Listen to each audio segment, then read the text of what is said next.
I'm gonna know I did my job when you have that aha moment, when this becomes so simple and clear that you can apply it to your deck and playgroup immediately. In fact, I want you to pretend like you just paid me to explain power levels to you and how to have a Rule Zero conversation. Welcome back, Jacob here with Opalwave MTG. I'm gonna move through this as quickly as I can, so if you need to go back and rewatch anything, please do. Now, it is important to understand where this is coming from.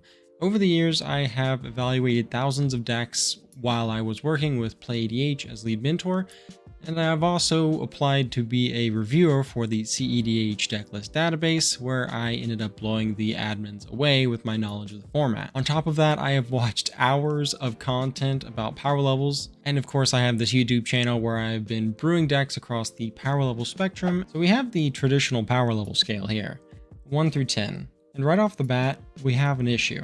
There is no universal grounding that these power levels are referencing aside from Precon and CEDH. It's all up for interpretation, and unless the rules committee starts rating everyone's decks to serve as that grounding, then these power levels are moot, more or less. So how can you create a grounding within your own playgroup? There are a few power level scales you can find, and it would just be a matter of applying those to your playgroup.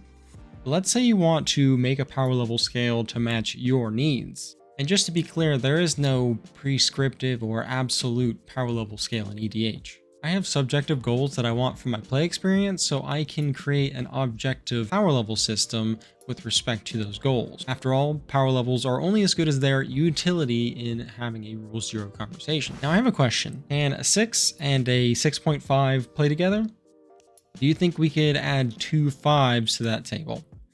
Considering the variance of Commander and it being a 4-player format, I would argue that they would be just fine together. Given this, it makes more sense to view power levels as a spectrum with generalized tiers that can be effectively communicated. And if you've been a part of my channel for a while now, you'll notice that I use 3 main power levels: Skirmish, Battle, and Glory.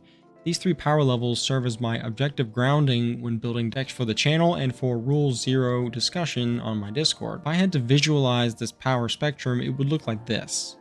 Over the years, I've noticed that if I had a deck for each type on me, I could quite easily fit into most pods. In order to further ground this spectrum, we're going to use non-functioning decks as our lowest point, and our highest point will be top tier CEDH decks. Think Rog Silas Turbanaz, Najeela, Blue Farm, decks that regularly show results in CEDH tournaments. If you don't play at the bottom or top of the spectrum regularly, you can still explore it and gain understanding of it. And this will give you better perspective about everything that's in between those two extremes. These tiers do cover a lot of ground, but they are designed to guide Rule Zero discussion, not definitively rank a deck. Take Skirmish for instance.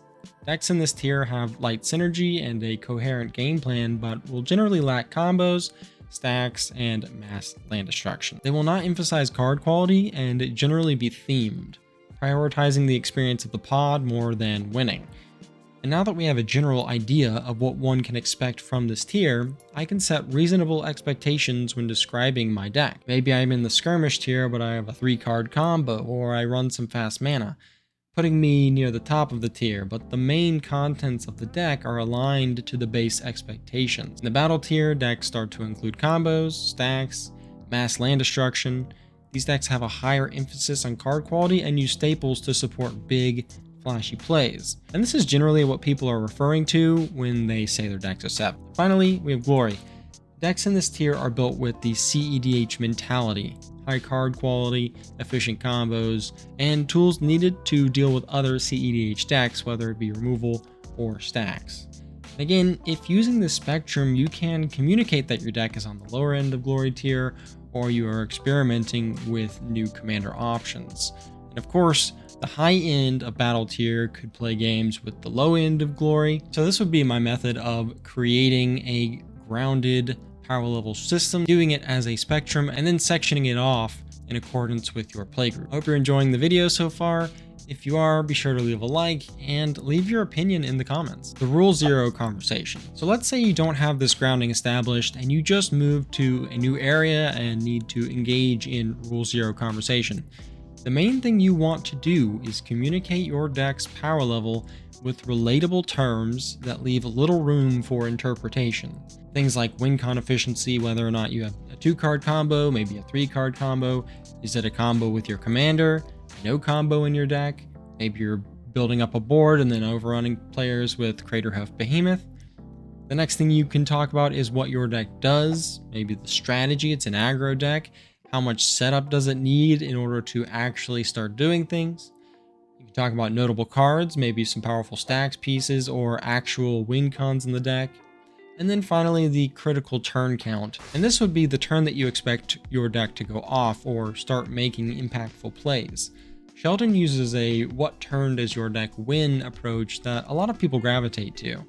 I think this is fine, but you can't hold this number over someone if they win earlier than they said they would. This game has massive variance, and I would rather use language that destigmatizes winning. It's also a good idea to make sure that your explanation is multi-dimensional. Just saying that your deck is an aggro deck doesn't really say much about where it is on the power level spectrum. What you don't want to do is talk in vague terms that can be interpreted in many ways. Phrases like, it's a fun deck, this is subjective, optimized for what? Powerful? Nothing to reference in terms of being powerful.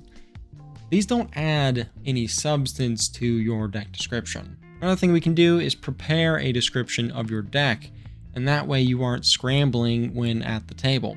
We can use my Inferno of the Star Mounts as an example. This deck features one infinite mana combo that requires 11 mana to start and uses mana doublers to set up payoffs that can end the game on the spot if not interacted with.